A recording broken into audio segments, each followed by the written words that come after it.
Welcome to Burlap Teachers. Enjoy the video. You start by deciding which headings matter and why.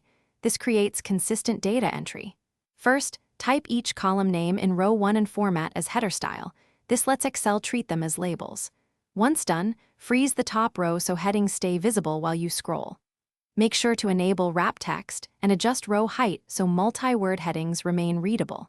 These steps reduce entry errors and make later filters, sorts, and tables work predictably, so take these quick actions now. You now convert your header row into a real Excel table so you gain filters, dynamic ranges, and structured references. That's why this matters. Select the data including headers and press Insert Table. Confirm my table has headers. Once the table exists, turn on banded rows and filter arrows for readability and quick filtering. Make sure to rename the table on the Table Design tab.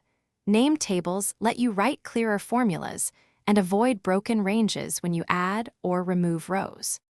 You finish by tightening validation and protecting your headings so the sheet stays clean. Add data validation lists to category columns to force consistent entries, and apply a custom header style for printing and clarity. When printing, lock the header row and page layout print titles so it repeats on each page. If something goes wrong, like filters not showing or sorting weirdly, check for merged cells or empty header cells because those are the common causes. Unmerge or fill headers to fix it. Thanks for watching. Consider subscribing if this video helped you.